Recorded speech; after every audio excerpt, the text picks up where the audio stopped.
ಒಂದು ಕೆಸರಿನ ಕೊಳದಲ್ಲಿ ಹೆಣ್ಣು ಬಾತುಕೋಳಿಯೊಂದು ಸುಖವಾಗಿತ್ತು. ಒಮ್ಮೆ ಆ ದೇಶದ ರಾಜ ಆ ಕೊಳದ ಬಳಿಗೆ ಬಂದು ಕೊಳಕ್ಕೆ ಹಾರಿ ಜೀವ ಕಳೆದುಕೊಳ್ಳಲು ಮುಂದಾದ. ಆಗ ಆ ಬಾತುಕೋಳಿ ಅಡ್ಡ ನಿಂತು, ಆತ್ಮಹತ್ಯೆ ಮಹಾಪಾಪವಲ್ಲವೇ? ನನ್ನನ್ನು ನೋಡು, ನಾನು ಈ ಕೆಸರಿನಲ್ಲಿ ಸುಖದಿಂದ ಬದುಕುತ್ತಿದ್ದೇನೆ.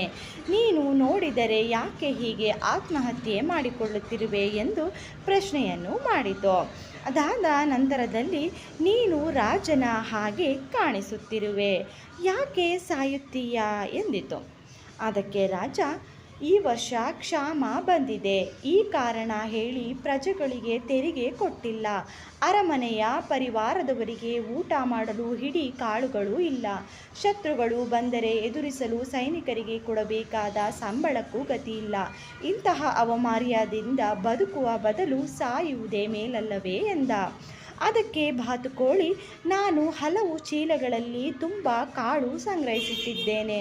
ನಿನಗೆ ಎಷ್ಟು ಬೇಕು ಹೇಳು, ಅಷ್ಟನ್ನು ಸಾಲವಾಗಿ ಕೊಡುತ್ತೇನೆ ಎಂದಿತು.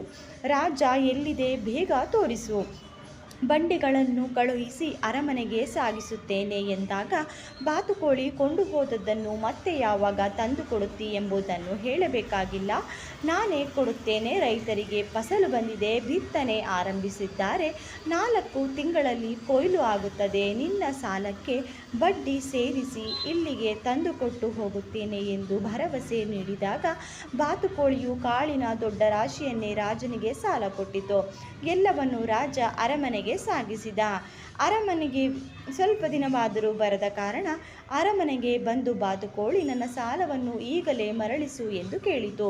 ರಾಜ ತನಗೆಂದೂ ನೆನಪೇ ಇಲ್ಲದಂತೆ ನಟಿಸಿದ. ರಾಜನ ಮೋಸ ತಿಳಿದು ಬಾತುಕೋಳಿಗೆ ದುಃಖ, ಸಿಟ್ಟು ಉಕ್ಕಿ, ಮೋಸ ಮಾಡಬೇಡ, ನನಗೂ ಹಲವು ಸ್ನೇಹಿತರಿದ್ದಾರೆ, ನೀನು ನನ್ನ ಸಾಲ ಮರಳಿಸುತ್ತಿದ್ದರೆ ಅವರನ್ನು ಕರೆದುಕೊಂಡು ಬರುತ್ತೇನೆ ಎಂದಾಗ, ರಾಜ ನಕ್ಕು, ನಿನಗೆ ಅಂತಹ ಸ್ನೇಹಿತರಿರುವರೇ?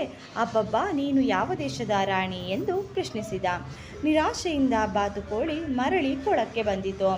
ಅದು ಕೊಳದೊಳಗೆ, ನನ್ನ ಸಾಲವನ್ನು ರಾಜನಿಂದ ವಸೂಲಿ ಮಾಡಲು ನನಗೆ ಸಹಾಯ ಮಾಡುವೆ ಎಂದು ಕೊಳದ ನೀರನ್ನು ಕೇಳಿತು. ಕೊಳದ ನೀರು, ಖಂಡಿತ, ಆದರೆ ನನ್ನನ್ನು ಜೊತೆಗೆ ಹೇಗೆ ಕರೆದುಕೊಂಡು ಹೋಗುವೆ ಎಂದಿತು.